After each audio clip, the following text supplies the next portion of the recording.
Kia ora. My name is Melanie Burke. I work in the Fees-Free Finance team at the Tertiary Education Commission. This video will focus on fees-free reporting and is intended for private training establishments. It will show you how to report learners' course withdrawals in the monthly fees-free reporting template. This template is called Fees-Free All Enrolments and Costs. A withdrawal is where a learner stops participating in a course, program, or training scheme. They can do this by giving you notice of their withdrawal, or they may simply stop attending. You should continue to use your existing withdrawal and refund policies. Remember, these must comply with the Education Act and your funding conditions. I'll talk about these in a bit. Withdrawals by fees-free learners should be treated the same as all other learners. That means you should charge them as if they were not eligible for fees-free. When I talk about charging for fees-free learners, I mean where you are claiming any money or S for that learner in the fees-free reporting. Let's begin. To set the scene, I will show you the columns you will need to look at when a learner withdraws. This is a non-standard fee column. This column must hold one of three values.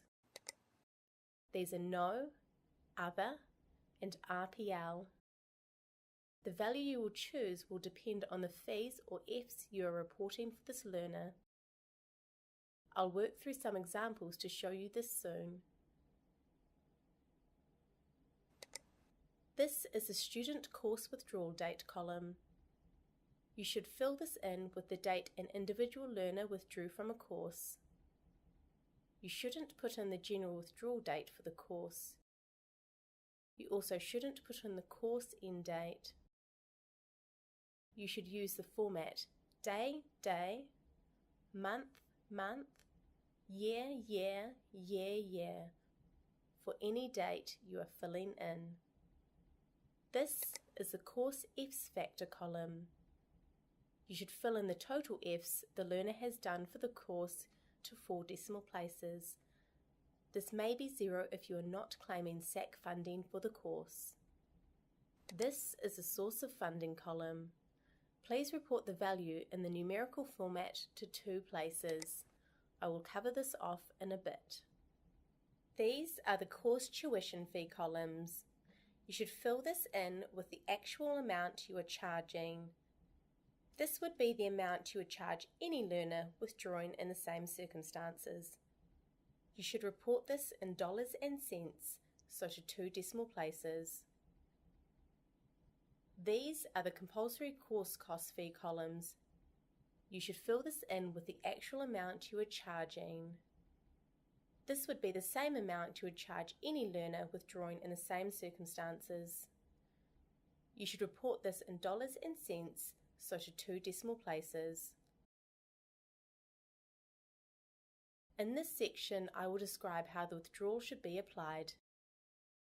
Let's begin.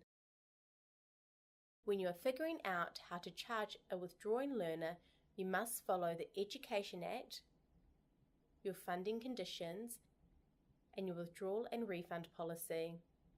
On our website, there is a link to the relevant parts of the Education Act and funding conditions. When you don't need to report a learner. If you wouldn't charge a learner anything and they have not used any Fs, then you don't need to report them to us. They have not begun using their fees-free entitlement. When you do need to report a learner. If a learner withdraws from a course and you are charging any fees or they have used any Fs, you will need to report them. This is true at whatever stage a learner withdraws. Where you report a learner in the single data return, you should use the same source of funding code for them. If you don't have to report them in the single data return, you should use the source of funding code 31. In all cases, if you use the source of funding code 31, you should report the learner as having used 0.0000 Fs. Now we will move on to 3 examples of how to report a learner. In our first example, the learner has withdrawn before the no penalty withdrawal period and you are keeping some fees. The first column I need to look at is non-standard fee. I am completing this cell with other as the fees and Fs I am reporting for the learner are not the usual fees and Fs for the course.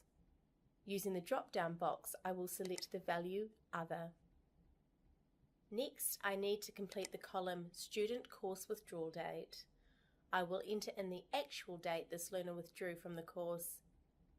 In this case, typing in 05/03/2018, the 5th of March 2018. The next column, Course F's Factor, needs to be completed too. I'm not claiming any SAC 3 and above funding for this learner. This means they've used no Fs.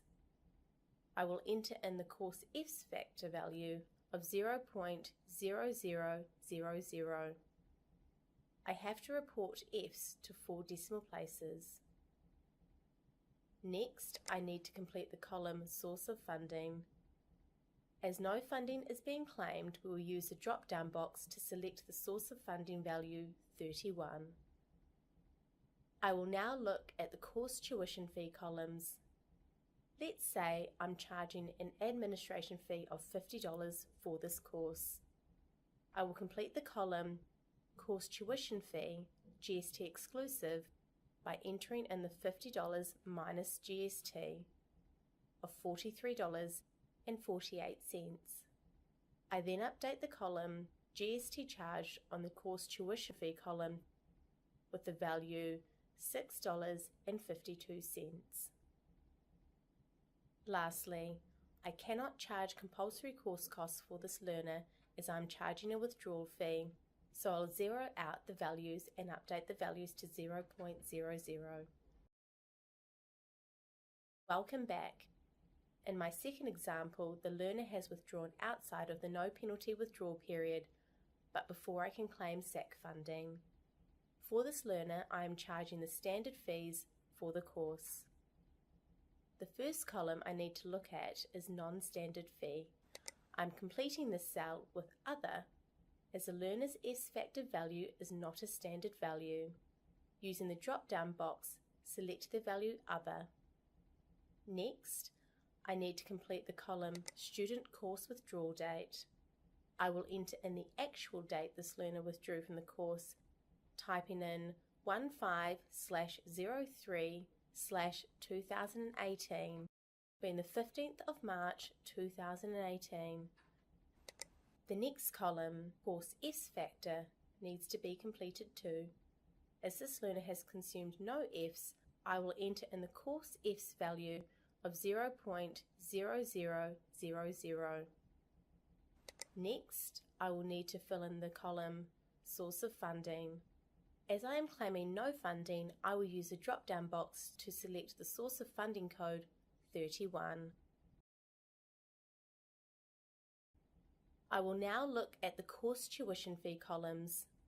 My fees for this course are $2,000. I will fill in the column Course Tuition Fee, GST exclusive, by entering in the value $1,739.13. I then complete the GST charged on the course tuition fee column with the value $260.87. Lastly, I can charge compulsory course costs for this learner, so I will leave these values. In our third example, this learner has withdrawn after I can claim SAC funding. I am charging fees. Let's continue. The only column I will need to update is the column Student Course Withdrawal Date. I will enter in the actual date this learner withdrew from the course, typing in 15/04/2018, being the 15th of April 2018. I can charge compulsory course costs for this learner, so I will leave these values. If you need further help, please contact the Tertiary Education Commission's Sector Help Desk. Thank you for watching this video. Kia pai tō rā. Have a good day.